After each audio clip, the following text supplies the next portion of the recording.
हमारे लिए भी अच्छा है। आज कम से कम इसी बहाने देशभक्ति हम लोग करेंगे।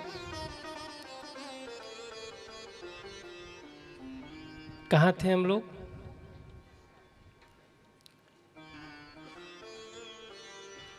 शिव जी का स्वरूप, मेरे महादेव का स्वरूप वैराग्य का दर्शन कराता है। आप देखिए, शंकर जी ने भस्म धारण किया। भस्म, चिता भस्म बाबा लगाते हैं। क्यों? मेरे महादेव बताना चाहते हैं कि इस शरीर को कितना भी सजा लो, संवार लो, इस शरीर का कितना भी श्रृंगार कर लो, कितना भी मेकअप कर लो, कितना भी इस शरीर को आप सजा करके रखो, पर एक दिन ऐसा आएगा एक दिन ऐसा आएगा कि ये शरीर भी चिता भस्म बन जाएगा। सज्जनों, इसके सिवाय इसकी कोई गति नहीं है। जिस दिन ये शरीर जलाया जाएगा ना, केवल चिता भस्म ही बचेगा, बाकी और कुछ बचने वाला नहीं है। बाबा ने सांप लपेटा गले में, मानो महादेव कहना चाहते हैं कि अरे मानव, तू कहाँ अपने आप को भूला है। मैं अपने गले में सांप लपेट के घूम रहा हूं और मानो ये मेरा संकेत है। ये सांप काल का प्रतीक है और ये सांप यानी काल प्रत्येक व्यक्ति के बगल में ही है, पर हर व्यक्ति इसको देख नहीं रहा है। जीवन का कोई भरोसा नहीं है, कब ये काल रूपी सांप, काल रूपी ब्याल जीव को निगल ले, ये नहीं कहा जा सकता। पर हम आप इस काल रूपी ब्याल को देख नहीं पा रहे हैं। शंकर जी ने सांप रखा गले में, मानो बाबा कहना चाहते हैं ये काल रूपी ब्याल हम सब के बगल में है और ये काल रूपी ब्याल कब हमको आपको अपने गाल में भर ले, ये कोई भरोसा नहीं है। इसलिए भजन करो, भक्ति करो। शंकर जी त्रिशूल लेकर के विवाह में गए। ये त्रिशूल क्या है? 3 शूल ही त्रिशूल है। 3 शूल क्या है? काम, क्रोध और लोभ। बाबा ने त्रिशूल को हाथ में पकड़ा, यानी अपने बस में किया। महादेव कहना चाहते हैं जब जगत का जीव विवाह करने जाता है तो 3 शूलों के बस में होकर के जाता है, पर जब शिव विवाह करने जाते हैं तो इन 3 शूलों को अपने बस में करते हैं, फिर बाबा विवाह करने जाते हैं। बाबा ने 3 शूलों को बस में किया और फिर विवाह करने गए। नंदी पर बैठ कर गए। बाबा भी चाहते तो लग्जरी गाड़ी में बैठ के जाते, पर नंदी पे बैठ के क्यों गए? मानो शंकर जी ने कहा कि मैं नंदी पर बैठ रहा हूं और नंदी धर्म का प्रतीक है। जब विवाह करने जाइए तो धर्म का ध्यान रखते हुए जाइए, धर्माचरण करिए, धर्म को मत भुलाइए। धर्म पर विराजमान होकर के विवाह के बंधन में बंधिए, जीवन सुखमय रहेगा। बाबा ने जो श्रृंगार किया वो श्रृंगार यही दर्शाता है कि जगत मिथ्या है और भगवान ही सत्य है, भगवान का नाम ही सत्य है। सज्जनों, और जैसी बारात पहुंची, आहा, जैसी बारात पहुंची ऐसी बारात किसी ने देखी नहीं थी। हिमालय नगर में हल्ला हुआ, आप सब ने कल दर्शन किया, कितना आनंद हुआ। आनंद हुआ कि नहीं? आप लोगों को तो आनंद हुआ, पर कोई हिमालय नगर वालों से पूछे क्या हाल हुआ? कोई बेहोश हो रहा, कोई कोमा में जा रहा, कोई मूर्छित होके गिर रहा है। बड़ा ऊधम हुआ, बड़ा उत्सव भी हुआ और बड़ा आनंद भी हुआ। भूत प्रेत जिधर देख लेना, मोहल्ला का मोहल्ला घर छोड़ के भाग जाता है। भूत प्रेतों के सामने कोई नहीं खड़ा होता। तो बाबा ने कैसे कैसे भूत प्रेतों को रोक करके रखा और कैसे कैसे विवाह संपन्न हुआ। जब बाबा का विवाह हो गया तो हिमालय नगर की माताएं बड़ा प्यारा गीत गाती हैं और गीत गा के भगवान शंकर से कहती हैं, बाबा बड़ी कृपा हुई जो आप पधारे, आपके दर्शन हुए, ऐसा दुल्हा हमने आप जैसा तो देखा ही नहीं। और माताएं कहती हैं, अरे गौरा के दुल्हा सलोना हो, कोई टोना न डालो। अरे गौरा के दुल्हा सलोना हो, कोई टोना न डालो। गौरा के दुल्हा सलोना हो, कोई टोना न डालो। टोना न डालो, कोई टोना न डालो। टोना न डालो, कोई टोना न डालो। टोना न डालो, कोई टोना न डालो। टोना न डालो, कोई टोना न डालो। अरे गौरा के दुल्हा सलोना हो, कोई टोना न डालो। गौरा के दुल्हा सलोना हो, जय हो। कोई टोना न डालो। गौरा के दुल्हा सलोना हो, कोई टोना न डालो। गौरा के दुल्हा सलोना है, कोई टोना न डालो। जय हो।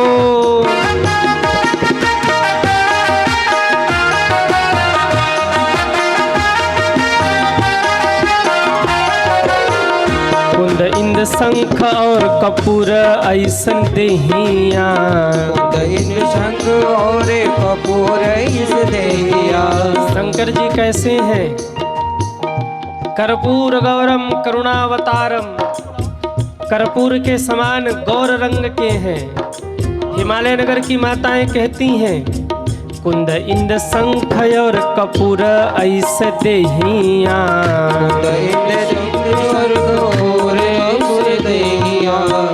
असबर हो असबर हो असबर भैले ना हो ना हो। असबर भैले ना हो ना हो, कोई टोना न डालो। असबर भैले ना हो ना हो, कोई टोना न डालो। भूतो न भविष्यति, असबर भैले ना हो ना हो, कोई टोना न डालो। असबर भैले ना हो ना हो, कोई टोना न डालो। जय हो।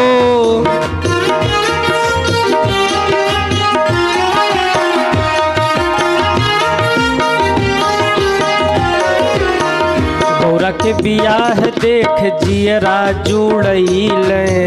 गौरा के बियाह देख जियरा जुड़ैले। जियरा जुड़ैले, जियरा जुड़ैले। जियरा जुड़ैले, जियरा जुड़ैले। गौरा को बियाह देख जियरा जुड़ैले। गौरा के बियाह देख जियरा जुड़ैले।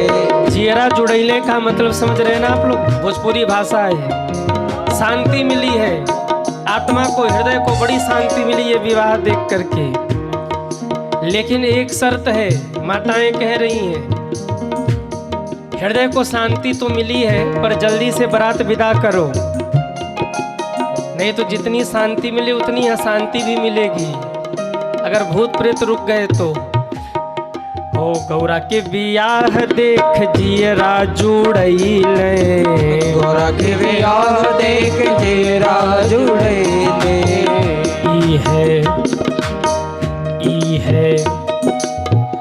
ई है बियाह ई है गौना हो, कोई टोना न जालो।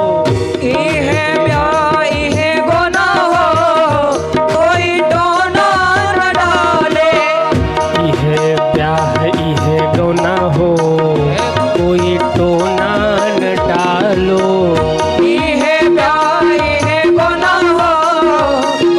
टोना न डालो। गौरा के दुल्हा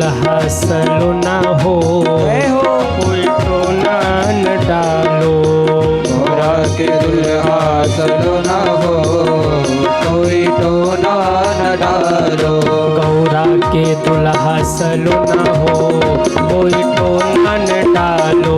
गौरा के दुल्हा सजना हो, कोई टोना न डालो। गौरा के दुल्हा सलो न हो, कोई टोना न डालो। गौरा के दुल्हा सजना हो, कोई टोना न डालो। टोना न डालो, कोई टोना न डालो। टोना न डालो। कोई टोना न डालो। गौरा के बियाह देख जियरा जुड़ैले, गौरा के बियाह देख। पर एक मैया बोली, ई है ब्याह ई है गौना हो, कोई टोना न डालो। ई है ब्याह ई है कोई टोना न। हमारे उधर आप लोग जो लोग यूपी से होंगे, उत्तर प्रदेश से या बनारस साइड के होंगे, बनारस के आसपास के कितने लोग हैं या बनारस के कितने लोग हैं वो हाथ उठाएं। वाह। उधर हमारी तरफ परंपरा है कि विवाह के बाद एक दिन रुक करके तब बेटी की विदाई होती है, जिसे गौना कहते हैं। तो माताएं कहती हैं कि एक दिन रुकना नहीं है, ये है ब्याह ये है गौना हो, इसी लगे बेटी को विदा करो। क्यों?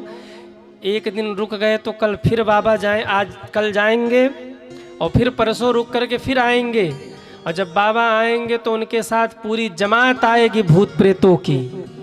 तो जैसा हुरदंग अभी हुआ ना, वैसा हुरदंग फिर होगा, फिर सब कोमा में जाएंगे भूत प्रेतों को देख देख के। तो ई है ब्याह ई है गौना हो, बेटी तो आती जाती रहेगी, पर ई है ब्याह ई है गौना हो।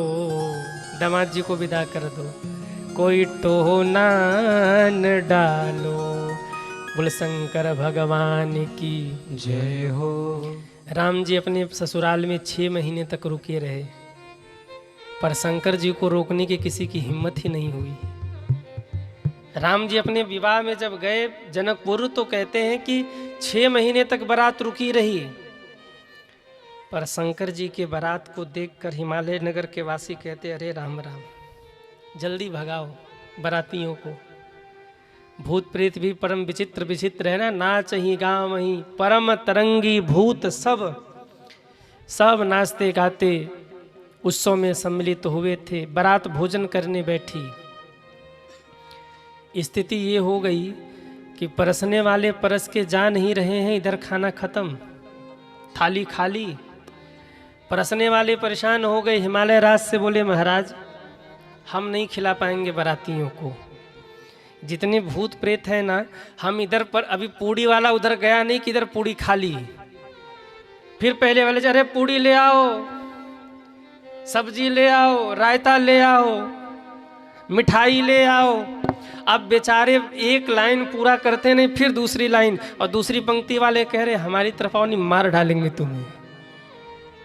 परसने वाले सब पात्र रख रख के गए, हिमालय राज के पास जाके बोले, हम नहीं परस पाएंगे महाराज, किसी और की जिम्मेदारी लगाइए। हिमालय राज ने नारद जी को बुलाया, कहा इन भूत प्रेतों को भोजन कराने का कोई तरीका है क्या? नारद जी ने कहा, एक काम करो, एक लाइन से भोजन रख दो, कुछ लगा करके, क्या बोलते उसको, है स्टाल, रख दो लाइन से पूड़ी सब्जी खीर रायता मिठाई, और कह दो भूत प्रेतों से कि रखी पड़ी है वो, जिनको जो खाना है खा लें। एक जगह सारा भोजन रखा और भूत प्रेतों को कहा, जाओ तुम लोग खाओ। अब सारे भूत प्रेत दौड़े, अपने से थाली लिया, अपने से सब्जी, अपने से पूड़ी खाना शुरू किया, और मुझे लगता है कि ब्रूफर सिस्टम वहीं से शुरू हुआ। सबसे पहला ब्रूफर सिस्टम कहाँ हुआ था? कहाँ हुआ था? शंकर जी की बारात में सबसे पहले ब्रूफर सिस्टम वहीं से शुरू हुआ। हाँ, खूब जम के बारातियों ने भोजन किया। अब बारात विदा हुई, सब कैलाश पर लौट के आए हैं। किसी भी कन्या का जब विवाह हो ना, तो उसके मन में होता है कि कम से कम रहने के लिए हमें अच्छा सा घर मिलेगा। नहीं अच्छा सा घर मिला तो एक कमरा तो मुझे मिलेगा ही जिसमें हम सुकून से रह सकेंगे। शंकर जी नंदी पर बैठे बैठे जा रहे थे, माता पार्वती सोच रही थी कि बढ़िया घर मिलेगा, पर वहाँ नंदी जाके कैलाश पे रुक गए। माता जी ने कहा भोले बाबा आगे चलिए, घर चलिए घर। शंकर जी ने कहा देवी यहीं अपना घर है। माँ ने चारों ओर देखा, पहाड़ ही पहाड़। बोले भगवान हमको यहाँ रहना है। भोले बाबा ने कहा देवी अपना घर तो यही है। माँ ने कहा भोले बाबा अब तक आप जैसे रहे वैसे रहे, पर अब आपका विवाह हो गया, मैं आपकी धर्म पत्नी हूँ, मेरे रहने के लिए कम से कम एक घर तो चाहिए ना, मेरे लिए एक घर बनवाइए। शंकर जी ने कहा कि देवी अपना घर तो यहीं है, हम यहीं प्रसन्नता के साथ रहेंगे। पर माँ ने जिद किया नहीं प्रभु हमें एक घर चाहिए। भोले बाबा तो भोले बाबा, अब इनको कौन सा निर्माण करवाना है, संकल्प ही तो करना है। विश्वकर्मा को बुला के कहा एक दिव्य भवन का निर्माण करो और ऐसा भवन बनाओ कि न भूतो न भविष्यति। विश्वकर्मा ने कहा ठीक है प्रभु। समुद्र के बीचों बीच एक नगर का निर्माण किया। क्या नाम था?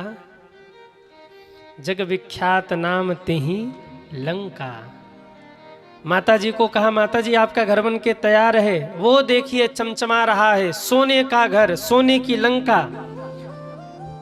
जहां किवाड़ भी सोने का है, जहां रोडों पे सोने चांदी बिछे हुए हैं, जहां खम्भों पर मणि माणिक के जड़े हुए हैं, ऐसा चमकता हुआ दिव्य घर। मां प्रसन्न हो गई। कहा बाबा चलिए। बाबा आके लंका के द्वार पर खड़े हुए, भीतर जाने लगे तो माता जी ने रोका कि पहले गृह प्रवेश तो करा लो। शंकर जी मुस्कुराए, हो गया कल्याण, अब कल्याण हो जाएगा इनका, अब गई ये लंका हमारे हाथ से। कहा ठीक है तो ब्राह्मण को बुलाना पड़ेगा। कौन है ब्राह्मण? तो ध्यान लगाया तो उस समय सबसे विद्वान कोई पंडित था तो वो रावण था। शंकर जी ने कहा अपना ही चेला है। बुलाया, चेला जरा पुरोहिती करा दो, हमारे घर का गृह प्रवेश। रावण प्रसन्न हो गया, वाह, अब महादेव कहे कि पुरोहिती करा दो, हमारा गृह प्रवेश करा दो, तो कौन प्रसन्न नहीं होगा। रावण बैठा, वो मंत्र पे मंत्र पढ़ना शुरू किया। शंकर जी तो झूमने लगे, वाह चेला वाह, क्या गजब का तू विद्वान है। अच्छा शिष्य आगे बढ़े, शिष्य प्रमोशन करे तो गुरु खुश होते हैं। भगवान शंकर प्रसन्न हो गए, पूजन संपन्न हुआ। भगवान शंकर ने कहा देवी अब प्रवेश करें घर में, अब चले। माँ ने कहा प्रभु ऐसे कैसे, पहले ब्राह्मण देवता को दक्षिणा दो। शंकर जी मुस्कुराए, अच्छा दक्षिणा भी दे रहा हूं। कहिए ब्राह्मण देवता क्या दक्षिणा चाहिए? रावण ने कहा हम और आपसे दक्षिणा, हमको कुछ नहीं चाहिए। भगवान शंकर ने कहा रे भाई बिना दक्षिणा के पूजन सफल नहीं होता, मांगो ना क्या चाहिए। रावण ने कहा पहले संकल्प करिए प्रभु। भगवान शंकर ने संकल्प लिया कि जो ब्राह्मण मांगेंगे मैं उन्हें दक्षिणा समर्पित करूंगा। और कहा हे ब्राह्मण देवता मांगी आपको क्या दक्षिणा चाहिए? रावण ने कहा महाराज ये आपका घर बड़ा सुंदर लग रहा है, यही दे दो मुझे। भगवान शंकर ने पार्वती की ओर देखा, बोले देवी हो गया, दे दिया दान, अब चले। माता पार्वती ने कहा रावण तुमने हमारा घर छीना है, एक दिन इसी घर को हम जलाकर राख कर देंगे, ये मेरा भी वचन है। कब राख किया? कब राख किया? जब शंकर जी बंदर बने, बंदर हनुमान राम की शरण में, राम की सेवा में जब त्रेता में अवतरित हुए महादेव हनुमंत बन करके, तब हनुमान जी की पूंछ में आके बैठ गई पार्वती माँ। और जब रावण ने कहा कवि के ममता पूछ पर सबई काऊ समुझाए, तो जगदम्बा माँ प्रसन्न हो गई, तू पूछ जला मैं तेरी लंका जलाऊंगी।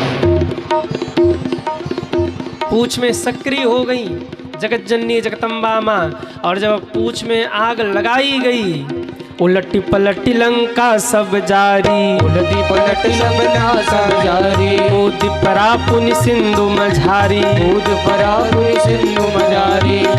हनुमान जी तो केवल दौड़ रहे थे, लंका कौन जला रहा था? कौन जला रहा था? आदि शक्ति। और आज एक शक्ति नहीं मिली, आज एक तो पार्वती माँ और दूसरे जानकी माँ। जानकी माँ भी सक्रिय हो गई, पार्वती माँ भी सक्रिय हो गई, और इन दिव्य शक्तियों ने मिलकर के लंका को फूंक डाला। उलटी पलटी लंका सब जारी, पूरी लंका जल के राख हो गई।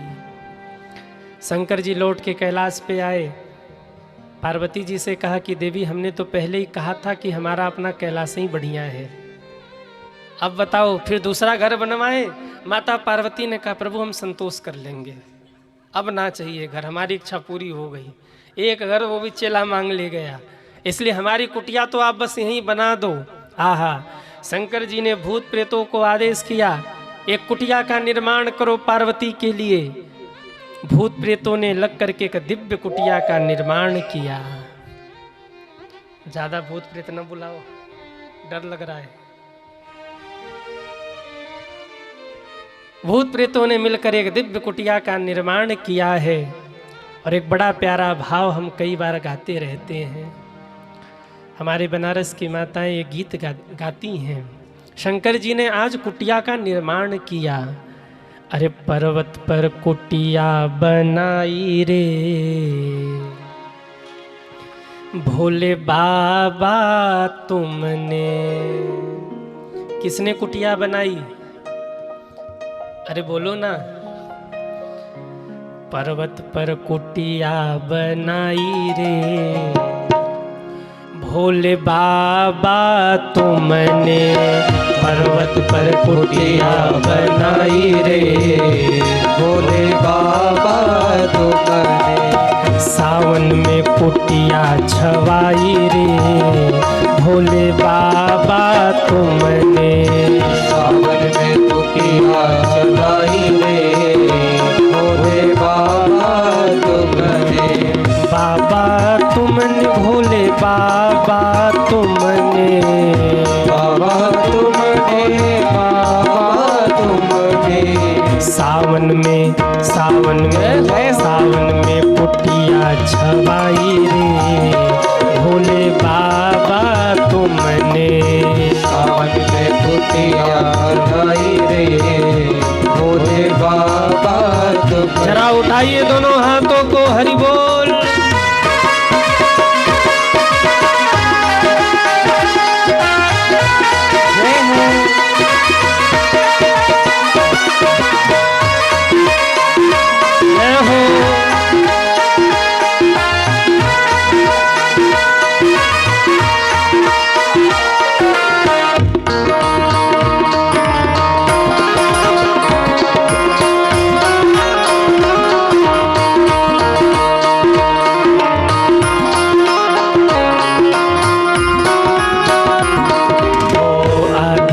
कुटिया पर बेला चमेली, आधी कुटिया पर बेला चमेली।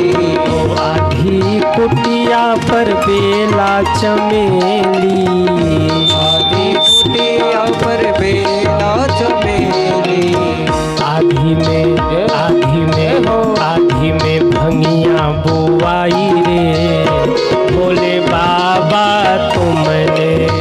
आदि में भंगिया बुआई रे, जय हो बाबा तुमने। पर्वत पर कुटिया बनाई रे, भोले बाबा तुमने। पर्वत पर कुटिया बनाई रे, भोले बाबा तुमने। हरि बोल।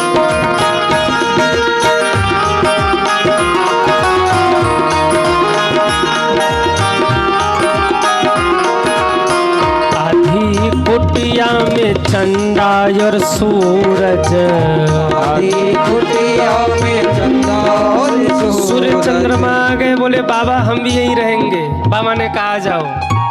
आधी कुटिया में चंदा और सूरज, आधी कुटिया में चंदा और सूरज। तब तक गंगा माँ आ गई। बोले बाबा हम, बोले आधे में तुम भी आ जाओ। आधे में आधे पर गंगा बहाई रे, भोले बाबा तुमने।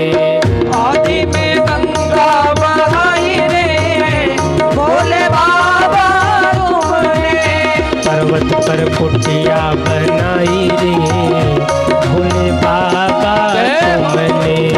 पर्वत पर कुटिया बनाई रे, भोले बाबा तुमने। आधी कुटिया पर भिक्षु ततैया, आधी कुटिया पर भिक्षु ततैया। आधी पर नाम लहराई रे, भोले बाबा तुमने। आधी पर नाम लहराई रे, भोले बाबा तुमने। पर्वत पर कुटिया बनाई रे, भोले बाबा तुमने। पर्वत पर कुटिया बनाई रे, भोले बाबा तुमने। कितने लोगों को महादेव की कुटिया का दर्शन करना है? जरा उठाइए दोनों हाथों को, हरि बोल।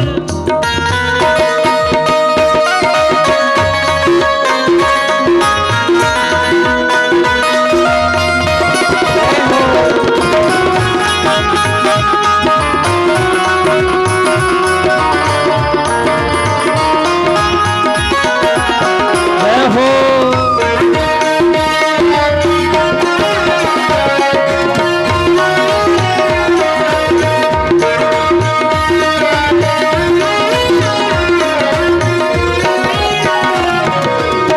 आधी कुटिया में नंदी बसाई, आधी कुटिया में नंदी बसाई। नंदी आगे बाबा हम कहाँ जाएं?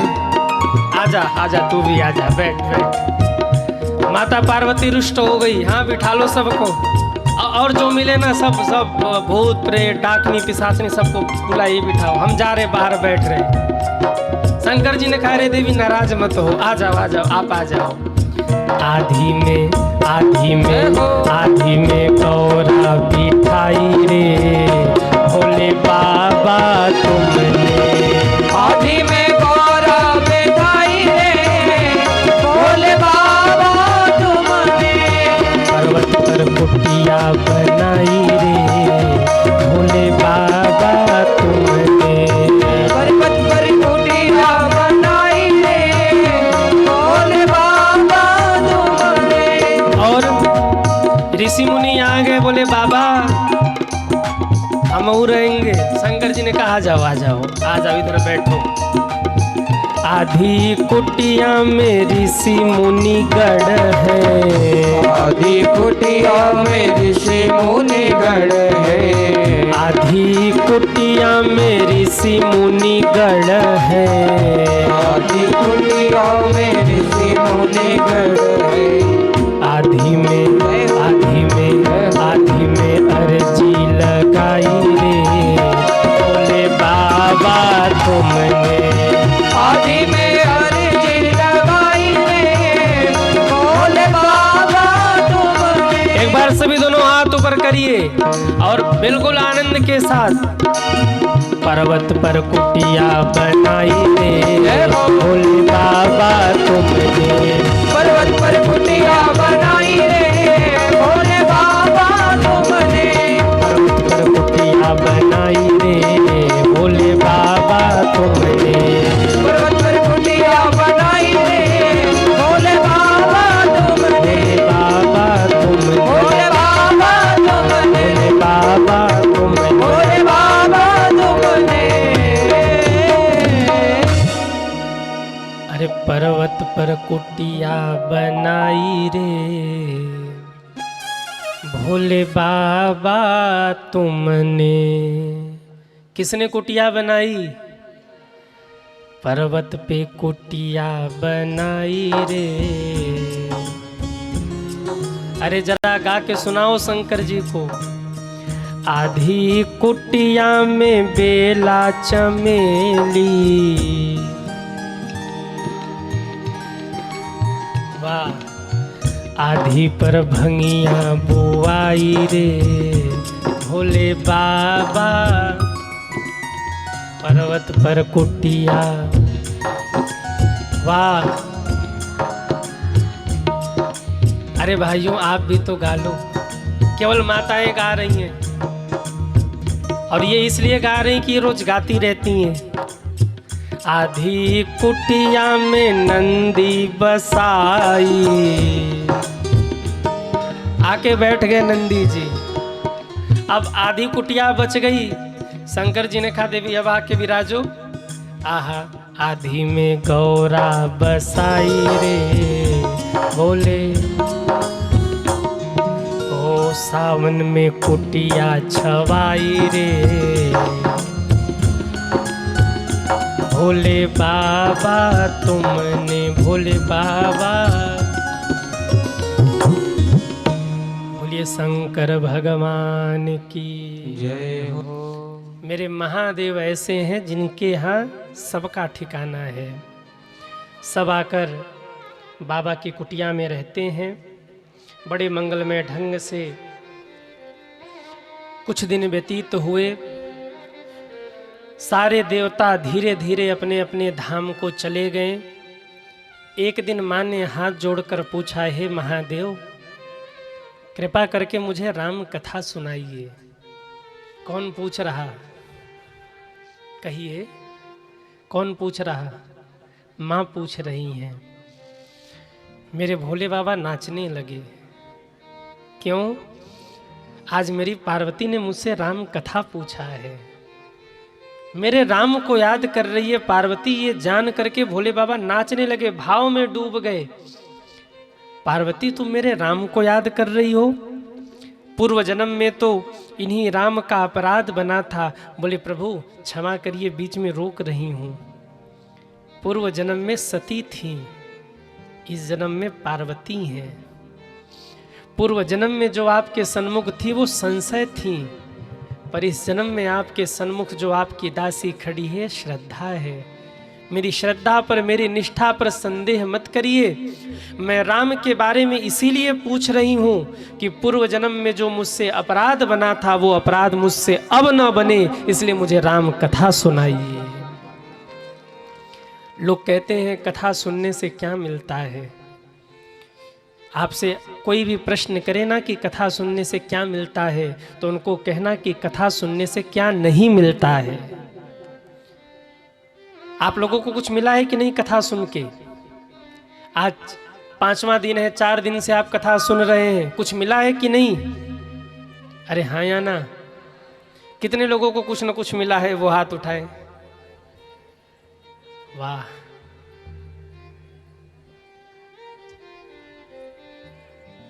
एक बार हमारे पांडे जी को और श्री राम सेवा संस्था के समस्त भक्तों को साधुवाद देना, जिनके कारण 3 बार से आपको कथा सुनने का अवसर मिल रहा है।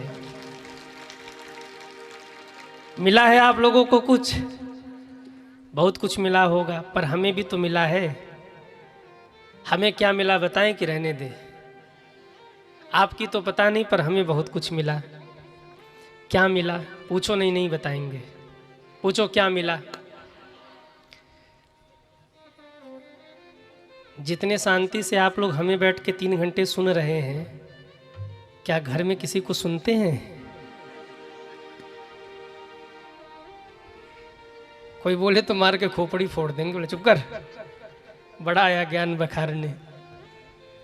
जितने शांति से आप हमें 3 घंटे बैठ के सुन रहे हैं ना, उतने शांति से आप कभी नहीं सुने होंगे। घर में किसी के नहीं सुनते, लेकिन ये तो मुझे मिल रहा है आपका प्रेम कि आप कम से कम 3 घंटे बैठ के सुन रहे हैं।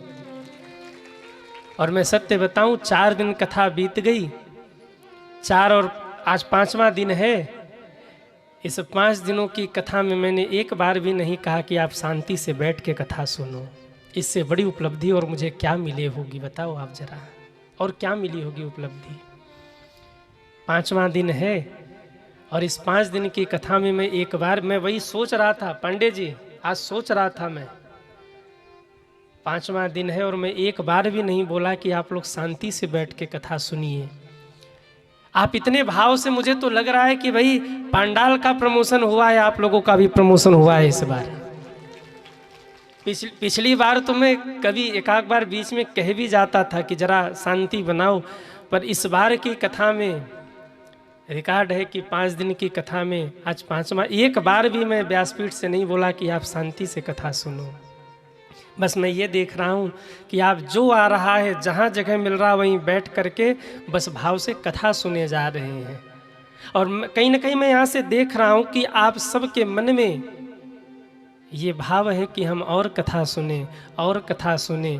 कब 7 बजे कथा शुरू होती है, कब 10:30 बज जाते हैं, मुझे भी पता नहीं चलता है। और घड़ी में मैं जब देखूं तो कभी 10 बज रहे हो, कभी 10:15 बज रहे हो, तब लगता है कि अब कथा भी विश्राम करनी है।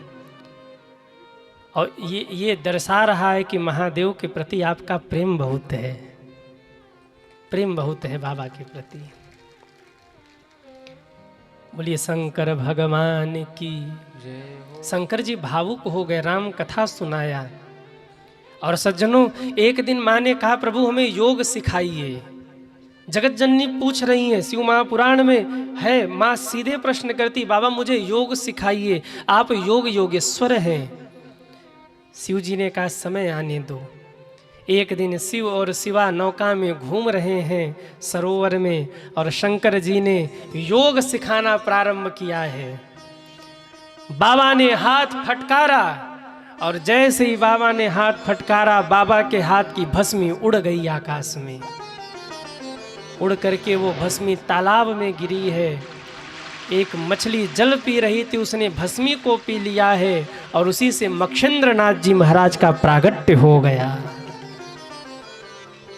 नाथ संप्रदाय के प्रथम संस्थापक मक्षेंद्रनाथ जी महाराज, ये वही मक्षेंद्रनाथ जी महाराज हैं जिन्होंने गोरक्ष भगवान को प्रकट किया। एक दरवाजे पर जाकर मक्षेंद्रनाथ जी बोले बेटी भिक्षाम देही। वो बहू रोती हुई बाहर आई, भिक्षा देने लगी। मक्षेंद्रनाथ जी ने कहा बेटी तू रो रही है, रोते हुए से साधु भिक्षा नहीं लेता, तू बता तू रो क्यों रही है। वो कहती है बाबा 12 वर्ष हो गए बेटा नहीं है। बाबा हंसे, भस्म झोली से निकाल के दिया, जा खा ले तेरे को बेटा हो जाएगा। उस माँ को भरोसा नहीं हुआ, ले जा करके तालाब में फेंक दिया वो भस्म।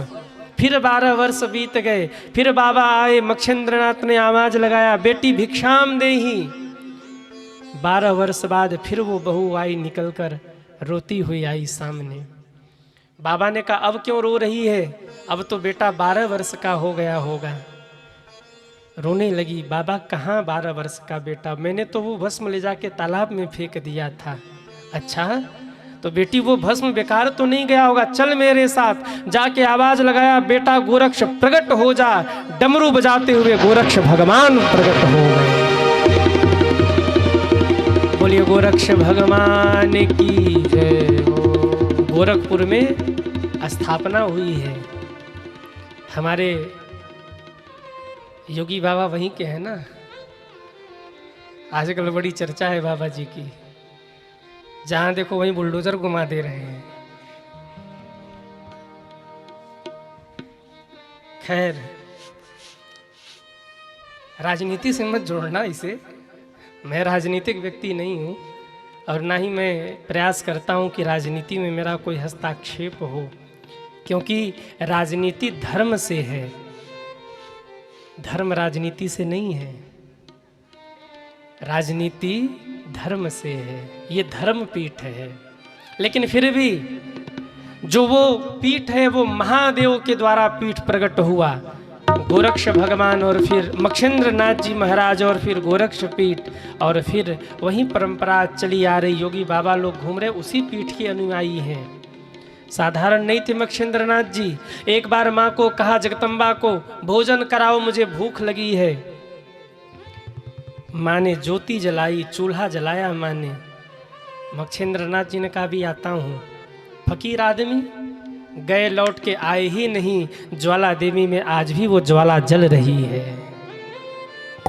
ज्वाला देवी में जो ज्वाला प्रज्वलित है ना, वो जगदम्बा माँ ने अपने हाथ से जलाया था, आज भी वो ज्वाला जल रही है। साइंस फेल है, कहाँ से तेल आ रहा, कहाँ से ज्वाला, आज तक ज्वाला बुझी ही नहीं। मानो जगदम्बा इंतजार कर रही मच्छिंद्र नाथ आएंगे और मेरे यहाँ भोजन करेंगे, और तब से आज तक मच्छिंद्र बाबा लौट के गए ही नहीं। शंकर जी योग सिखा रहे, योग का उपदेश किया है, और इसके बाद कहते हैं भगवत चर्चा करते करते एक दिन शिव और शिवा अंतर ध्यान हो गए। ब्रह्मा जी कहते हैं, हे नारद, अब मैं तुम्हें खड़ानन भगवान का उत्तम चरित्र सुनाता हूँ।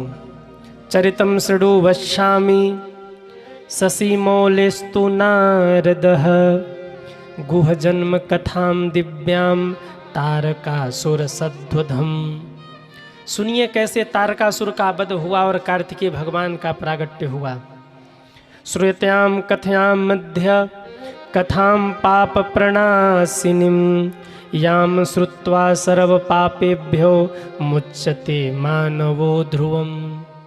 कितने लोग चाहते हैं कि हमारे जीवन का सारा पाप नष्ट हो जाए। आज ये कथा सुन के वो हाथ उठाएं।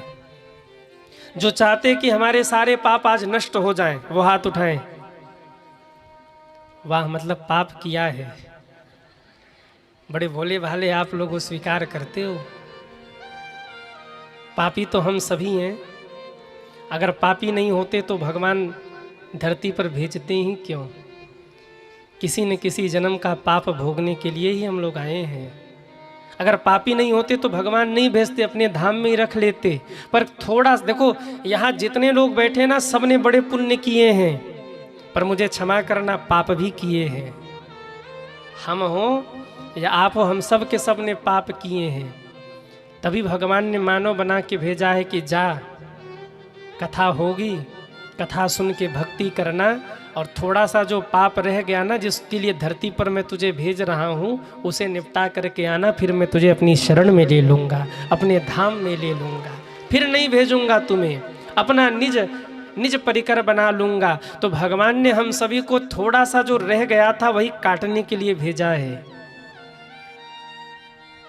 लेकिन वो लोग बड़े अभागे हैं जो अभी इस बात को समझ नहीं पा रहे हैं। याद रखिएगा मेरी इस बात को, हम आप अगर मानव बन के आए हैं ना, तो कोई थोड़ा सा लेकिन रह गया था, जिसके कारण भगवान ने भेज दिया, जा भक्ति करके वो पाप भी काट के आना। लेकिन हम लोग यहाँ के भूल गए, क्या भक्ति, क्या भगवान, लग गए माया में और पाप करके फिर अधोगति हो गई हमारी। इसलिए मेरा निवेदन, अगर ये बात मैं बोल रहा हूँ तो शायद मेरे महादेव, शायद मेरे ठाकुर जी ही मुझे आप मेरे मुख से आपके लिए बुलवा रहे हो, आप ऐसा मान लेना। और थोड़ा बहुत जो रह गया जीवन में, उसे भजन करके भक्ति करके काट लेना, ताकि अब जाएं तो फिर पुनरपि जननम पुनरपि मरणम के बंधन से सदैव सदैव के लिए मुक्त हो जाएं, फिर आना न पड़े। बड़े भाव से कथा सुनिए। और मैं निवेदन करूं, बार बार मैं कहता हूं, आज भी कहूं, इस कथा को सुनकर केवल दूसरे कान से निकाल करके यहाँ से मत जाना। इस कथा से कोई एक बात लेकर के जाना और अपने जीवन में उतार लेना। आप जितने लोग सुन रहे, अगर एक का भी जीवन बदल गया इस कथा को सुनकर, तो शशिकांत महाराज का कथा गाना सार्थक है और श्री राम सेवा संस्था का कथा करवाना सार्थक है। बदलाव करिएगा इस जीवन में, कुछ न कुछ इस कथा से लेकर के जाइएगा और अपने जीवन में उतारिएगा। कहीं न कहीं मेरी भी सार्थकता होगी, आपका जीवन सुधरेगा ना, तो मैं भी भगवान को मुंह दिखाने लायक रहूँगा कि प्रभु हमने भी कथा गाई थी और लोगों का जीवन बदला था। आप अपने जीवन में कोई एक बात अवश्य उतारिएगा इस शिव महापुराण को सुनकर, क्योंकि मेरा कथा गाना और आपका कथा सुनना तभी सार्थक है जब थोड़ा कुछ आप इस कथा से ले जाओगे और जीवन में उतार लोगे। ब्रह्मा जी कहते हैं, नारद श्वेताम कथयाम मध्य कथा पाप प्रणाशिनीम, जो भी कार्तिकेय भगवान के जन्म की कथा को सुनता है उसके सारे पाप जल करके नष्ट हो जाते हैं। सुनिए जरा कैसे हुआ कार्तिकेय भगवान का प्रागट्य। शिव और शिवा अंतर ध्यान हो गए, किसी को पता ही नहीं दोनों गए कहाँ। 1000 वर्ष बीत गए, शिव और शिवा का कोई अता पता नहीं है। देवता व्याकुल है, बाबा कहाँ है, माँ कहाँ है, किसी को कोई खबर नहीं। विष्णु भगवान के पास गए और भगवान विष्णु को लेकर सब कैलाश पे आए और वहीं आकर बाबा को पुकारा। देव देव रमानाथ सर्वावन कर प्रभो, रक्षण शरणापन्नान भय व्याकुल मानसान। हे रमानाथ भगवान, हे भक्तवत्सल, हे दीनानाथ, हे महादेव, प्रकट होइए, हम सब आपकी शरण में हैं। हे महादेव, हे करुणा निधान। बाबा तारकासुर ने हम सबको परेशान किया है, हम दुखी हैं बाबा, हमारे दुखों को दूर करिए। और सब देवता भगवान विष्णु के साथ महादेव को पुकार रहे हैं, जरा आप लोग भी पुकार लीजिए। शिव कैलासो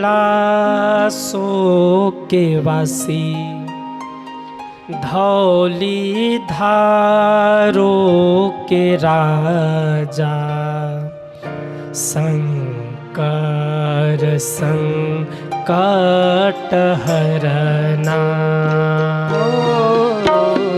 संकर संकट हरना।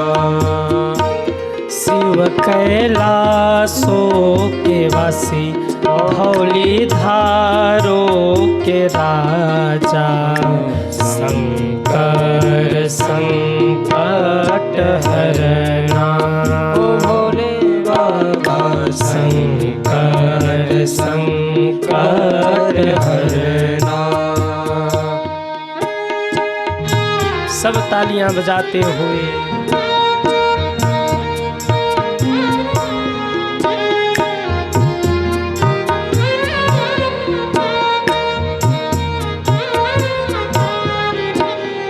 तेरे कैलाशों का अंत न पाया, तेरे कैलाशों का अंत न पाया, अंत बेअंत तेरी माया।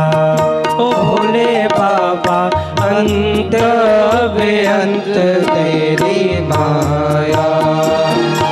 शिव कैलाशो के वासी, धौली धारो के राजा, संकर संकट हरना।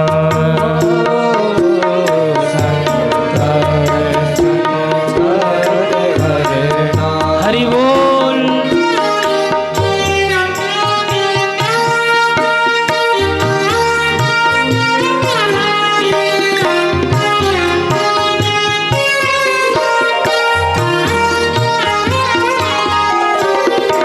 बेल की पतिया भांग धतूरा, बेल की पतिया भागे धतूरा, बेल की पतिया भांग धतूरा, बेल की पतिया सब गाइए। भागे धतूरा। शिव जी के मन को लुभाए, ओ भोले बाबा शिव जी के मन को लुभाए।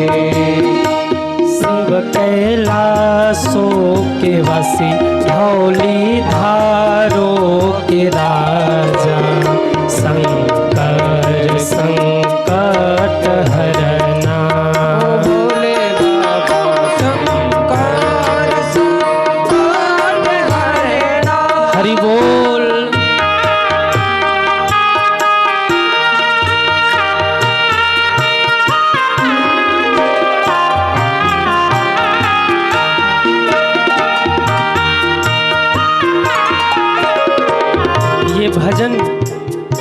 किसी और ने लिखा है और इस भजन को गाया किसी और ने ही है, परंतु एक बार हम और पूज्य दीदी जी बैठे थे तो हमने इसमें एक कड़ी जोड़ दी।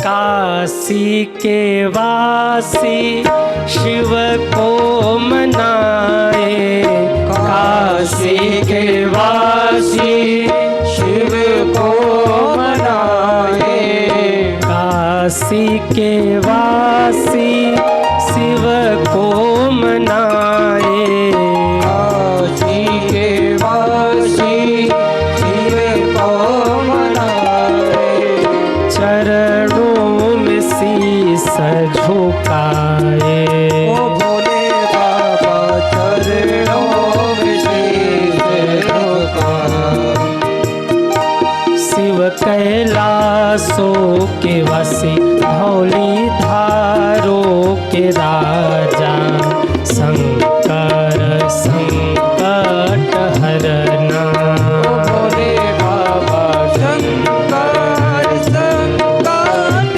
हरना, शंकर संकट हरना, शंकर संकट हरना, शंकर संकट हरना।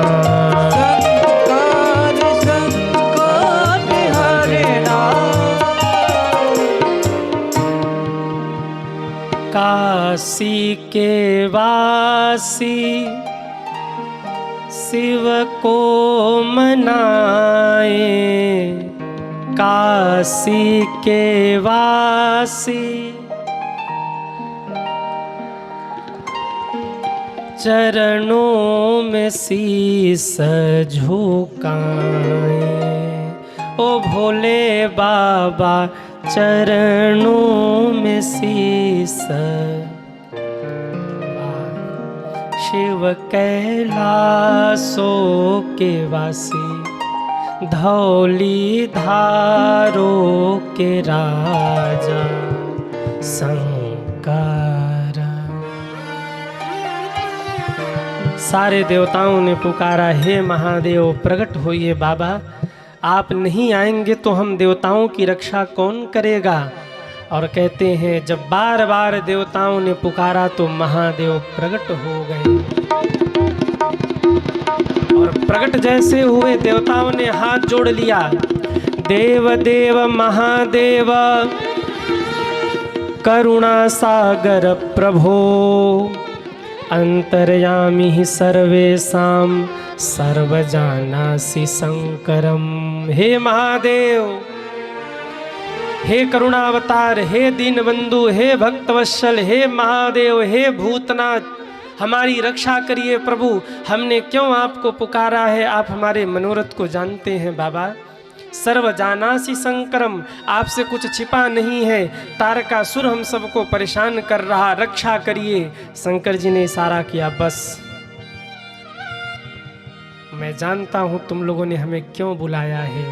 और इतना कहते ही बाबा का तीसरा नेत्र खुला और एक दिव्य ज्योति निकल करके इंद्र के ऊपर गिरी। इंद्र जलने लगे हैं। उस दिव्य ज्योति को उठा करके अग्नि के ऊपर फेंक दिया। अग्निदेव जलने लगे हैं। अग्निदेव ने उस दिव्य ज्योति को उठा करके पवन देव के ऊपर फेंक दिया। पवन देव जलने लगे। ले जाकर हिमालय पर उस दिव्य ज्योति को फेंका। हिमालय कांपने लगे। गंगा जी में फेंक दिया। गंगा जी चलने लगी, सह नहीं पाई। धारा से बहाते हुए उस दिव्य ज्योति को ले गई और ले जाकर के जंगल में फेंक दिया। आहा, जैसे ही जंगल में फेंका, दिन भर वो दिव्य ज्योति वहीं पड़ी रही। और जैसे ही रात्रि का समय हुआ, अगन मास के शुक्ल पक्ष की षष्ठी तिथि को उसी दिव्य ज्योति से भगवान शिवनंदन का प्रागट्य हो गया। बोलिए शिवनंदन भगवान की जय हो। जैसे ही शिवनंदन भगवान प्रकट हुए, शिवनंदन भगवान ने जोर जोर से रोना शुरू किया। आहा, एक बार ताली बजा दो शिवनंदन भगवान के लिए।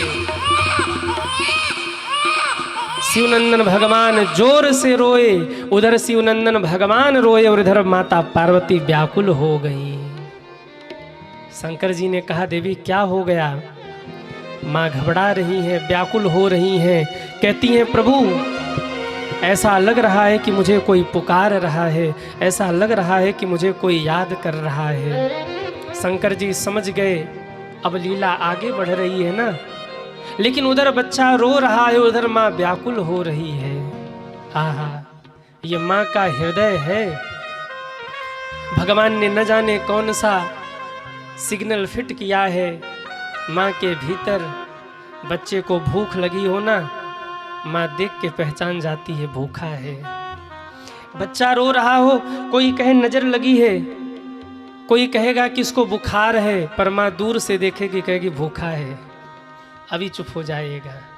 ये सिग्नल भगवान ने माताओं को दे रखा होता, न जाने कैसे वो पहचान लेती।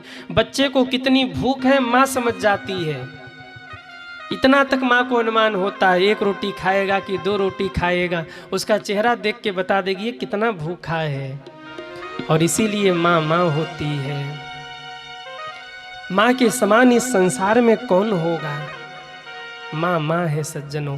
पुत्र भले कुपुत्र हो जाए, पर माता कभी कुमाता नहीं होती। लाख गाली दे ले बेटा माँ को, लाख लड़ झगड़ ले, लेकिन रात के जब 12 बजते हैं, बच्चा भूखा सो गया, जाकर लड़ाई झगड़ा करके माँ को गाली दे के भूखा सोया है, पर जब रात के 12 बजते हैं तो माँ बैठ के रोती है मेरा बच्चा भूखा है। चूल्हा जलाती है, भोजन बनाती है, थाली सजाती जैसे कुछ हुआ ही नहीं है, और जाके सिरहाने रख के पीठ थपथपाते, उठ जा खा ले। लड़ाई झगड़े तो होते रहते हैं, ये माँ होती है। घर में सब सो रहे हों, एक अकेली जगने वाली कोई होती है तो वो माँ होती है। बच्चा रोए ना, कंधे पर टांग करके छत पे घूमती रहेगी, मेरे बेटे को नींद आ जाए, मेरा बेटा रो रहा है। ये त्याग होता है माँ का।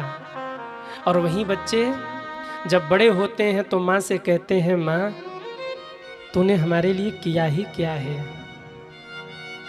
माँ उस दिन रो पड़ती है, क्या करती मैं, क्या करती, जितना करते बना उतना तो मैंने किया ना। और माँ क्या करती है आप सोचो जरा। बच्चा आधी रात को भी रोए तो सब सोते रहते, अकेली माँ जगती है, मेरे बच्चे को नींद आ जाए। और एक बात कहूं, माँ को सबसे ज्यादा खुशी तब होती है जब माँ ये देखती है कि मेरे बच्चे ने भोजन कर लिया है। भोजन करके छोटा बच्चा सो जाए ना, खूब नींद में सो रहा हो तो माँ खूब आह्लादित हो जाती, मेरा बेटा देखो कितने प्रेम से सो रहा है। उसको होता है कि बस मेरा बेटा भोजन कर ले, कुछ खा ले, इसका पेट भरा हो, ये भूखा न रहे। बच्चा बाहर रहता है, माँ फोन करे, सबसे पहला माँ का प्रश्न एक ही होता है, बेटा तुमने कुछ खाया कि नहीं खाया, तो भूखा तो नहीं है, तूने खाया ना, भोजन कर लिया कि नहीं। सबसे पहला माँ का यही प्रश्न होता है। कदाचित बेटा नौकरी के लिए जाए, दिन भर भटकता हुआ शाम को घर आए, घर के सब लोग मिलते हैं, पिता पूछते हैं नौकरी लगी, भाई पूछते हैं कुछ व्यवस्था हुई, लेकिन माँ तो दौड़ के आती है, बेटा सब कुछ भुला दे, पहले चल भोजन कर ले, तुझे भूख लगी होगी। वो पात्र होती है माँ। और वहीं बच्चे जब अपने पैरों पर खड़े हो जाते हैं ना, तो वहीं बच्चे कहते हैं माँ तुमने हमारे लिए किया ही क्या है। एक बच्चा जाके बोला, जब पढ़ लिख कर बहुत बड़ा आदमी बन गया, तो अपनी माँ से जाके कहता है माँ मैं तेरे ऋण से उऋण होना चाहता हूँ। वो बूढ़ी माँ केवल एक शब्द बोली, जा उऋण किया तुझे अपनी ऋण से, पर बेटा उसके लिए तुझे कुछ करना होगा। हाँ माँ बताओ क्या करूं, मुझे तेरे ऋण से उऋण होना है। माँ ने कहा जब तू छोटा था ना तो तू बीमार हुआ था, रो रहा था, और उस समय मैंने 5 मिर्च लेकर तेरे को परछन करके तेरे ऊपर घुमा करके मैंने आग में फेंका था, तेरी नजर उतर जाए इसलिए वो 5 मिर्च मुझे ला करके दे दे, मैं तुझे अपने ऋण से उऋण कर दूंगी। ट्रेन में जाते समय 5 का सिक्का लेकर के मैंने तेरे ऊपर न्यौछावर करके गंगा जी में फेंका था और कहा था, हे गंगा माँ मेरे लाल को सलामत रखना। वो 5 का सिक्का गंगा मैया से मांगकर मुझे दे दो, मेरे ऋण से तो ऋण हो जाएगा। बेटे, जब तू बीमार हुआ था ना, डॉक्टर ने कह दिया था अब इसे भगवान ही बचा सकते हैं। मैं शिवालय में जाकर सिर पीट पीट के रोई थी, हे महादेव मेरे प्राण ले लेना पर मेरे बेटे को ठीक कर दो। उस दिन मेरे आँख से जो आंसू निकले थे, मेरे उन आंसुओं को लौटा देना बेटा, तुम मेरे ऋण से ऋण हो जाओगे। आधी रात को सब सो रहे थे, तुम रो रहे थे, मैं तुम्हें कंधे पर ले करके रात को जग रही थी, घर में घूम रही थी कि मेरे बेटे को नींद आ जाए, मेरे आंखों की नींद लौटा दो, तुम मेरे ऋण से ऋण हो जाओगे। माँ ये बोल ही रही थी कि बेटे के आंख से झरझर झरझर आंसुओं की धारा बहने लगी। माँ के चरणों से लिपट गया, माँ तेरे इतने उपकार हैं इस बेटे के ऊपर, अगर अपने चमड़ी की जूती बनाकर अगर तेरे चरणों में पहना, अगर अपने चमड़ी की जूती भी बनाकर तेरे चरणों में पहना दूँ तो भी मैं तेरे ऋण से ऋण नहीं हो सकता माँ, तो भी मैं तेरे ऋण से ऋण नहीं हो सकता। माँ माँ होती है, इसलिए माँ का सम्मान करिए। माता पिता अगर एक बार चले गए ना तो दोबारा मिलने वाले नहीं हैं। भगवान ने ये आपको छत्र छाया दिया है। जब तक माँ बाप होते तब तक उनकी कीमत समझ में नहीं आती, पर जिस दिन वो नहीं रहेंगे ना, उस दिन सिर पे हाथ सहलाने वाला कोई नहीं होगा। दुख पड़े सुख पड़े तो हम हैं तुम्हारे साथ, ये कहने वाला कोई नहीं मिलेगा। उस दिन आपको लगेगा कि माँ बाप क्या थे। इसलिए मेरा निवेदन, अपने माँ बाप का सम्मान करिए, माँ बाप का आदर करिए। माँ पूजनीय है, माँ आदरणीय है, उनका आदर करिए, उनका सम्मान करिए, क्योंकि माँ तो माँ है। एक बड़ा प्यारा गीत कई बार मैं गाता रहता हूँ। माई के दूधवा जैसन दुनिया में अरे मिठाई ना मिली। माई के दूधवा जैसन दुनिया में अरे मिठाई ना मिली। जग में सब मिल जाई लेकिन गुमाई ना मिली। जग में सब मिल जाई गुमाई ना मिली। जग में सब मिल जाई लेकिन गुमाई ना मिली। जग में सब मिल जाई लेकिन एक माई ना मिले। माई के दूधवा जैसन दुनिया में मिठाई ना मिली। माई के दूधवा जैसन दुनिया में मिठाई ना मिले। जग में सब मिल जाए लेकिन एक माई ना मिली। जग में सब मिल जाई लेकिन माई ना मिले। माई के अचरा जैसन दुनिया में रजाई ना मिली। माई के अचरा जैसन दुनिया में रजाई ना मिले। जग में सब मिल जाई लेकिन गुमाई ना मिली। जग में सब मिल जाए लेकिन एक माई ना मिले। लेकिन गुमाई ना मिली। एक माई ना मिले। लेकिन गुमाई ना मिली। लेकिन एक माई ना मिले। माई के अचरा जैसन दुनिया में अरे रजाई ना मिली। माई के अचरा जैसन दुनिया में अरे रजाई ना मिली, जग में सब मिल जाई लेकिन गुमाई ना मिली। जग में सब मिल जाई लेकिन गो माँ होती है। उधर कार्तिकेय भगवान रोए और इधर माँ की बेचैनी बढ़ गई। भगवान शंकर कहते देवी सब ठीक है, आप निश्चिंत रहें। व्याकुलता हो रही आपके मन में, परंतु शुभ शकुन है ये, कुछ अच्छा हो रहा है, आप धैर्य रखें। इधर बालक रो रहा है, उतने में विश्वामित्र जी बगल से गुजरे। विश्वामित्र जी ने देखा कौन बालक रो रहा है। सामने गए, शिवनंदन भगवान ने हाथ जोड़ लिया, आचार्यवर प्रणाम। विश्वामित्र जी आश्चर्य में डूब गए। छोटा सा बच्चा प्रणाम कर रहा है। पूछा बालक तुम कौन हो? छोटा सा बालक कहता मैं शिवनंदन हूँ, जगत के कल्याण के लिए मैं प्रकट हुआ हूँ। पर देखो ना, जब से मेरा जन्म हुआ मेरे आसपास कोई है ही नहीं। बालक के जन्म लेने के बाद जो संस्कार होता है वो संस्कार आप करिए। अरे कम से कम इस झाड़ी से निकाल कर एक पत्ते पर तो मुझे लिटा दीजिए, मैं कैसे झाड़ी में पड़ा हूँ। तुरंत एक पत्ते पर लिटाया, खड़ानंद भगवान को, शिवनंदन भगवान को प्रणाम किया। क्या आज्ञा है आगे? शिवनंदन भगवान ने कहा आप जाइए, मैं अपनी लीला स्वयं कर लूँगा। चले गए विश्वामित्र जी। अब उस पत्ते पर पड़े हैं कौन? कौन? शिवनंदन भगवान। और भोर की बेला में ऋषि की 6 पत्नियां, 6 कृतिकाएं गंगा स्नान करने आईं। जैसे ही गंगा स्नान करने आई, खड़ानंद भगवान ने जोर जोर से रोना शुरू किया। आहा!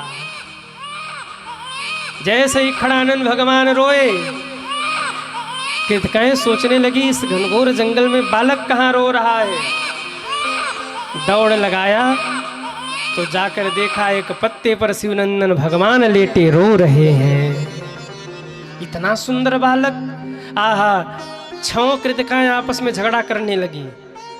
एक कृतिका कहती है मेरा बेटा है, दूसरी कृतिका कहती है मेरा बेटा है, तीसरी कहती पहले मैंने देखा ये मेरा बेटा है। 6 भिड़ गई आपस में, ये मेरा बेटा, ये मेरा बेटा। भगवान कार्तिकेय सोच रहे जन्म हुआ तो एक भी माँ नहीं, और माँ मिली तो 6 माँ मिल गई। अब मैं 6 माताओं को कैसे संतुष्ट करूं? कहते 6 माताओं के लिए भगवान खड़ानन ने 6 मुख बना लिए, नाम पड़ गया खड़ानन। बोलिए खड़ानन भगवान की। कितने मुख किए भगवान शिवनंदन ने? 6, इसलिए नाम पड़ा खड़ानन। 6 माताओं को एक एक मुख से संतुष्ट किया। सब माँ को, 6 माताओं को लगता ये तो मेरा बेटा है। कृतिकाएं ले गईं, अपनी दिव्य शक्तियों से देखते ही देखते उन्हें 5 वर्ष का बना दिया, 5 वर्ष का। और जब खड़ानंद भगवान 5 वर्ष के हो गए ना, तो ब्रह्मा जी नारद जी को कथा सुना रहे। नारद, बड़े चंचल थे खड़ानंद भगवान। करते क्या थे? दिव्य शक्ति तो था ही, कभी ब्रह्मलोक पहुंच जाते। ब्रह्मा जी बैठकर लेखनी लिखते रहते किसके भाग्य में क्या है, और महाराज चंचलता इतनी कि फाइल पलट देते जाके। इसके भाग्य में जो लिखा पन्ना उसकी फाइल में डाल देते, उसकी फाइल का पन्ना इसके फाइल में सेट कर देते, और महाराज ब्रह्मा जी को छेड़ते हुए वहां से भग जाते। ब्रह्मा जी सोचते ही रहते ये है कौन बालक, क्योंकि ये साधारण बालक तो है नहीं, ये ब्रह्मा की सृष्टि का तो बालक है नहीं, ये तो महादेव के उस दिव्य स्वरूप से, दिव्य शक्ति से प्रकट हुआ बालक है। ब्रह्मा कहाँ समझ पाएंगे। आहा! शिव महापुराण में लिखा है भगवान विष्णु एक दिन सो रहे थे, पहुंच गए खड़ानंद भगवान। लाल लाल चरण, लक्ष्मी जी चरण सेवा कर रही थी, लाल लाल चरणों का अंगूठा देखा, मन में आया मैं अंगूठा छू लूं। दौड़े दौड़े गए, भगवान विष्णु का अंगूठा पकड़ के खींचा जोर से। भगवान उठ के बैठे, देवी देवी जरा आराम से। अरे बोले देवी नहीं, न जाने कौन देवता घूम रहे हैं यहाँ। भगवान विष्णु पकड़ने को दौड़े, खड़ानंद भगवान भग गए। शिव महापुराण में लिखा है सब इनकी चंचलता को देखकर प्रसन्न हो रहे हैं, पर किसी को नहीं पता कि ये बालक है किसका, कहाँ से आता है, कहाँ चला जाता है, किसी को कुछ पता नहीं। कभी स्वर्ग में जाते हैं, देवताओं के समक्ष खड़े रहते, देवता पकड़ने को दौड़ते, भग जाते वहाँ से, कोई पकड़ नहीं पा रहा। कुछ दिन बीते हैं, एक दिन माता पार्वती बैठी कुछ सोच रही थी। शंकर जी ने कहा, देवी क्या सोच रही हो? कहा, महादेव, जो आपके तीसरे नेत्र से वो दिव्य ज्योति निकली थी, उस दिव्य ज्योति का हुआ क्या? भगवान शंकर ने कहा, अभी पता करता हूँ। बाबा ने डमरू उठाया। अब शंकर जी को किसी को बुलाना हो तो केवल डमरू ही काफी है उनका। बाबा ने डमरू उठाया और डमरू बजाना शुरू किया। डम डम डम डम डम डम डम डम डमरू बजाया। शंकर जी के डमरू की धुन को सुनना है आप लोगों को? अरे हाँ या ना? डमरू को सुनना है? जरा चलिए कैलाश पर। क्यों? ऐसा डमरू बजाया भोलेनाथ ने, सारा कैलाश पर्वत मगन हो गया। भोलेनाथ ने सारा कैलाश पर्वत मगन हो गया। ऐसा डमरू बजाया भोलेनाथ ने, सारा पर्वत मगन हो गया। ऐसा डमरू बजाया भोलेनाथ ने, सारा कैलाश पर्वत मगन हो गया। ऐसा डमरू बजाया भोलेनाथ ने, सारा कैलाश पर्वत मगन हो गया। ऐसा डमरू बजाया भोलेनाथ ने, सारा कैलाश पर्वत मगन हो। जरा उठाइए दोनों हाथों को, हरि बोल।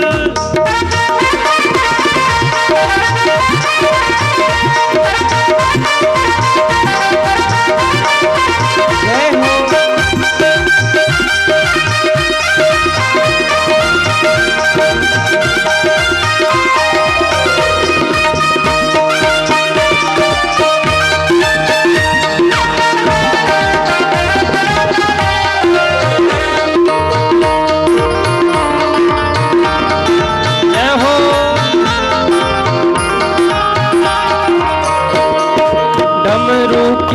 सुन के ब्रह्मा चले, डमरू की धुन सुन के ब्रह्मा चले। अरे ब्रह्मा जी चले, आप लोग भी तो चलो।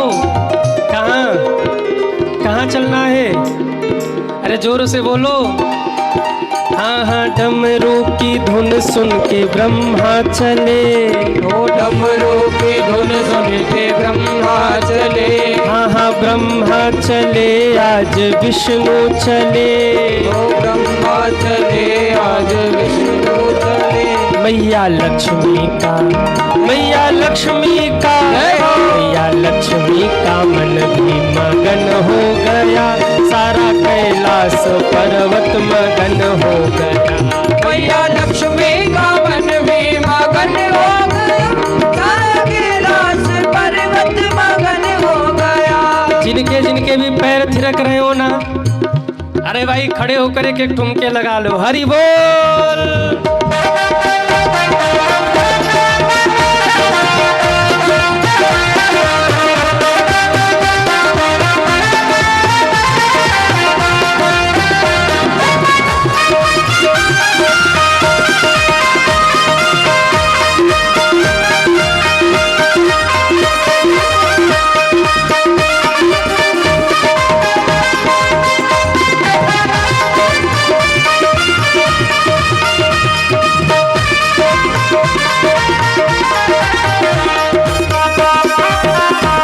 जय हो।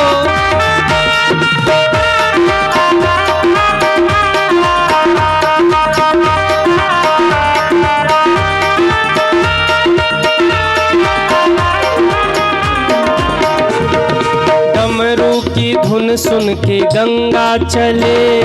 डमरू की धुन सुन के गंगा चले। हाँ हाँ, गंगा चले, आज यमुना चले। ओ गंगा चले, आज यमुना चले। हाँ हाँ, डमरू की धुन सुन के गंगा चले। ओ डमरू की धुन सुन के गंगा चले।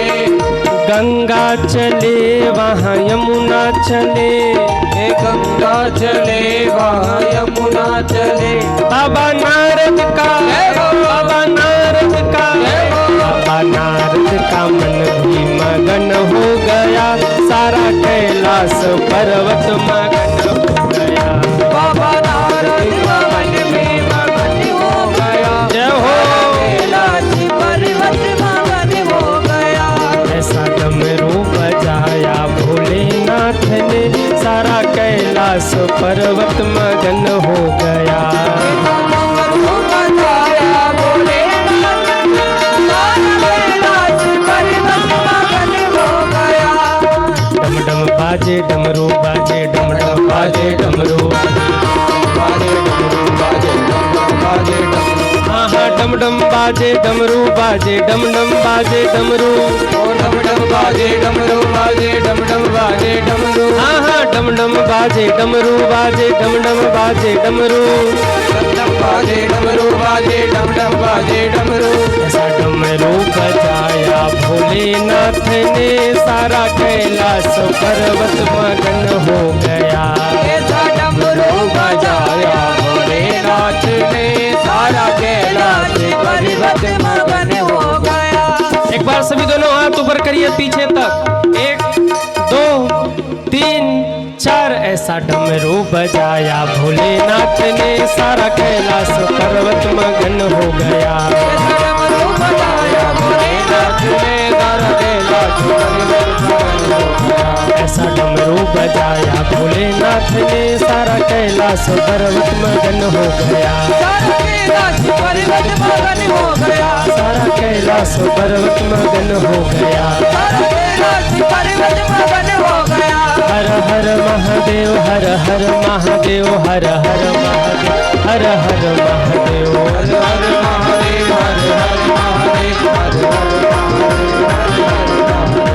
हर हर महादेव, महादेव, हर हर महादेव, हर हर महादेव, हर हर महादेव। हरे हरे महादेव, हर हर महादेव, हर हर महादेव,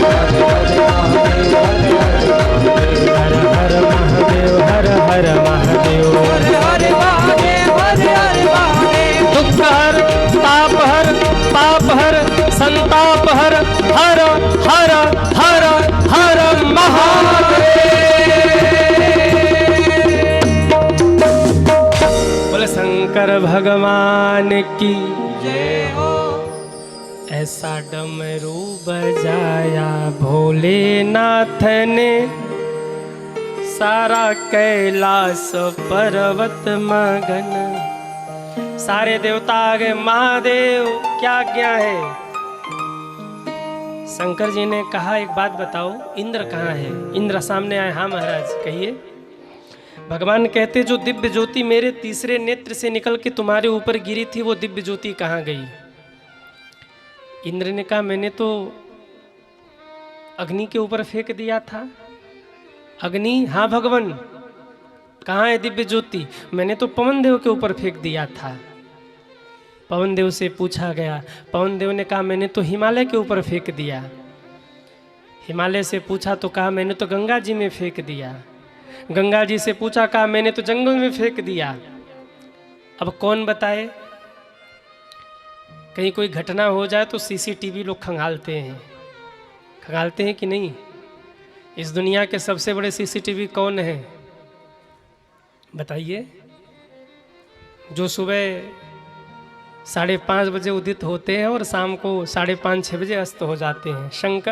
सूर्य भगवान। ऐसा मत सोचना कि सूर्य भगवान केवल आकाश में है। संसार में क्या हो रहा है, प्रत्येक गतिविधि को साक्षात अगर देखने वाला कोई देवता है समक्ष खड़े होकर, तो वो सूर्य भगवान है। सूर्य भगवान प्रत्यक्ष, इसीलिए उनको सूर्य नारायण कहा गया। इस दुनिया में कहाँ क्या हो रहा है अगर समक्ष खड़ा होकर हम देखो। राम जी है ना, राम जी तो देख ही रहे हैं, पर हम राम जी को नहीं देख पा रहे हैं। महादेव भी तो देख ही रहे हैं, पर हम महादेव को नहीं देख पा रहे। पर एक सूर्य नारायण भगवान ऐसे हैं जिनको हम देख पा रहे हैं और जो हमें देख रहे हैं। सूर्य से पूछा गया क्या हुआ उस दिव्य ज्योति का। सूर्य भगवान ने कहा कि जब तक मेरी ड्यूटी थी तब तक तो दिव्य ज्योति वहीं पड़ी रही, अब रात में क्या हुआ मैं नहीं जानता, चंद्रमा से पूछ लीजिए। चंद्रमा से पूछा गया। चंद्रमा ने कहा भगवान मैं क्या बताऊं, मैं तो उस दिन आनंद में झूमने लगा। जैसे ही रात्रि का समय हुआ वो दिव्य ज्योति देखते ही देखते एक बालक के रूप में प्रकट हुआ और बालक ने जोर जोर से रोना शुरू किया। विश्वामित्र जी आए, संस्कार करके गए और इसके बाद कृतिकाएं आई ले गईं। अब तो वो 5 वर्ष के हो गए और कृतिकाओं के आश्रम में खेल रहे हैं। आहा, माता पार्वती प्रसन्न हो गई, चलो बेटा सुरक्षित है। तुरंत शिवगणों को आज्ञा हुआ जाइए और लेकर आइए शिवनंदन भगवान को। अब जरा दर्शन करिएगा, शिवनंदन भगवान कृतिकाओं के घर के बाहर खेल रहे हैं और गढ़ पहुँचे हैं शिवनंदन भगवान को लेने के लिए। शिव महापुराण का कहना है शिवनंदन भगवान कैसे लग रहे हैं, जटाजूट बांधे हैं, जटाओं में एक रुद्राक्ष है, चेहरा ऐसे खिलखिला रहा है जैसे साक्षात महादेव छोटे से बच्चे के रूप में खड़े हों। आहा, गले में रुद्राक्ष है, हाथ में रुद्राक्ष बंधा हुआ है, एक हाथ में शिवनंदन भगवान ने त्रिशूल लिया है, एक हाथ में डमरू है, डमरू बजाकर त्रिशूल लहराकर नाच रहे हैं, बागंबर पहने हुए हैं। ऐसा लग रहा है कि शंकर जी ही बाल रूप में क्रीड़ा कर रहे हों। गणों ने दूर से प्रणाम किया। शिवनंदन भगवान समझ गए क्यों आए हैं, पूछा नहीं, प्रणाम करके पूछा नंदी पिताश्री कैसे हैं, माता जी कैसी, बोले सब कुशल से हैं, सब आपको याद कर रहे हैं। शिवनंदन भगवान तुरंत चल पड़े, वैराग्य के प्रतिमूर्ति हैं, मोह माया का इनको तनिक भी वो लेस मात्र भी इनके जीवन में मोह माया नहीं, तुरंत निकल पड़े। कृतिकाओं को कुछ आभास हुआ कि जैसे कोई हमारे बच्चे को लेके जा रहा है। बाहर निकलकर कृतिकाओं ने देखा तो शिव के गढ़ शिवनंदन भगवान को लेके जा रहे थे। कृतिकाएं रोती हुई आकर सामने खड़ी हो गईं, मेरे बच्चे को लेके कहाँ जा रहे हैं आप? शिवगणों ने कहा, नंदी जी ने कहा, माँ महादेव ने याद किया है इनको, ये शिव पुत्र हैं, जगत के कल्याण के लिए प्रकट हुए हैं। कृतिकाएं रो पड़ी, हे नंदी हम भी तो एक माँ हैं, हमने भी तो 6 वर्ष तक पाल पोस करके इनको बड़ा किया है, ये हमारे पुत्र ऐसे कैसे लेके जाओगे? नंदी जी ने कहा वो तो आप महादेव से पूछ लेना, बस हमें आज्ञा हुई लेके जा रहे हैं। कृतिकाओं ने कहा हम चलते हैं, पार्वती माँ से हम बात करेंगे, ऐसे कैसे हमारे बच्चे को कोई ले जाएगा? हाँ मैं मानती हूँ कि ये शिवनंदन है, पर पालन हमने किया है और पालने वाले का अधिकार बड़ा होता है। आगे आगे शिवनंदन भगवान चले, पीछे पीछे नंदी आदि चले और उनके पीछे कृतिकाएं चली। जैसे ही कैलाश के ऊपर खड़ानन भगवान ने पहला कदम रखा, बाजे बजने लगे हैं, आनंद होने लगा, देवांगनाएं नृत्य करने लगी हैं और माता पार्वती ने दौड़ करके अपने बालक को हृदय से लगा लिया है। बोलिए पार्वती मैया की जय हो। माता पार्वती ने बालक को हृदय से लगाया, पर पीछे से एक माँ के रोने की आवाज आई और एक साथ 6 माताएं रो रही हैं। माता पार्वती ने पीछे मुड़कर देखा तो 6 कृतिकाएं खड़ी थी। पूछा आप लोग क्यों रो रही हैं? कहा माँ हमें तनिक भी इसमें संदेह नहीं है जो इन गणों ने हमसे कहा, पर यह भी कटु सत्य है कि हमने इनका पालन किया है। ये शिवपुत्र अवश्य हैं, पर हमने इनका पालन किया है, हमारा अधिकार है इनके ऊपर, हमें इस बच्चे को हमसे मत छीनिए। तब कहते हैं पार्वती माँ ने कहा, हे कृतिकाओं इनका तो जन्म ही जगत के कल्याण के लिए हुआ, इनको कौन रोक सकता है? कृतिकाएं बोली तब हम कैसे संतोष करें?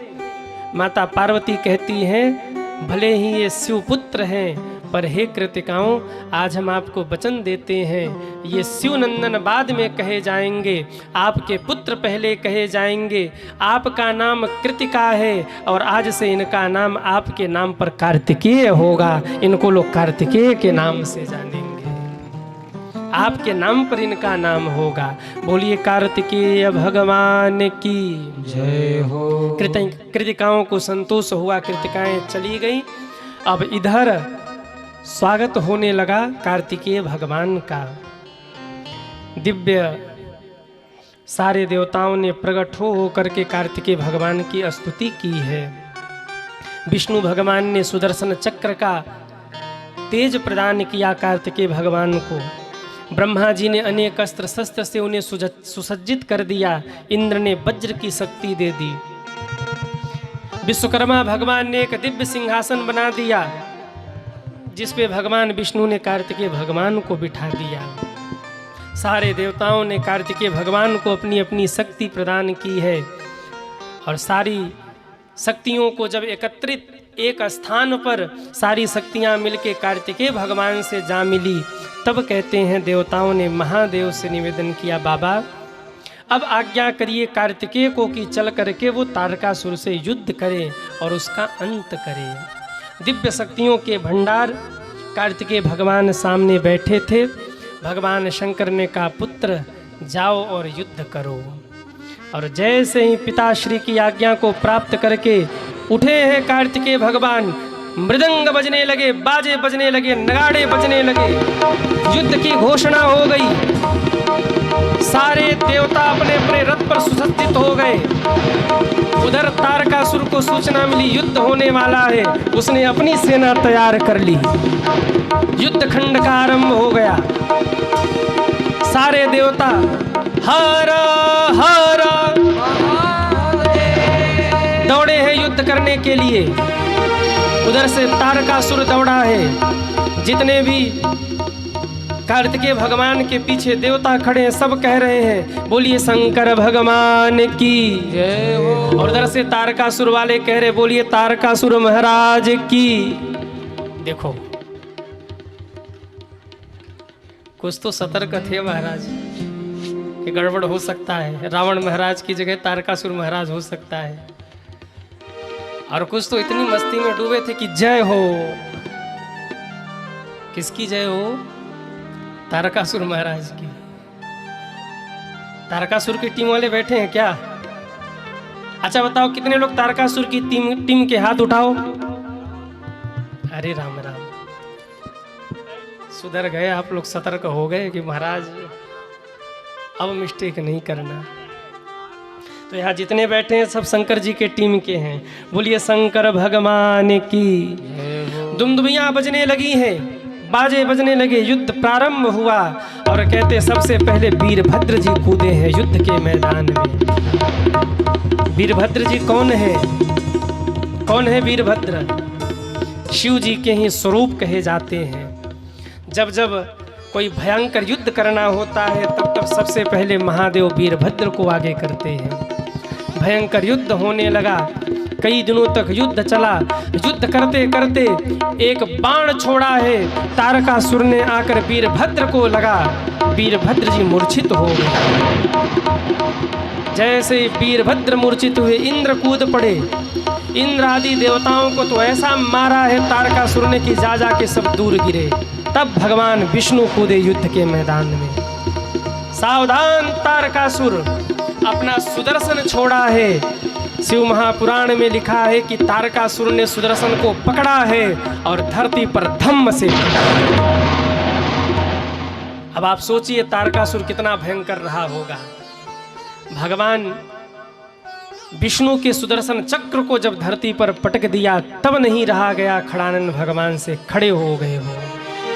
सावधान तारकासुर, तेरी मृत्यु निकट है। भगवान शंकर का दिया गया पाशुपाश शस्त्र लेकर तारकासुर की ओर झपटे हैं कार्तिकेय भगवान। तारकासुर को ऐसा लगा जैसे मेरे सामने काल खड़ा हो। जिनकी रही भावना जैसी, जिनकी रही भावना जैसी, जिनकी रही भावना जैसी, जिनकी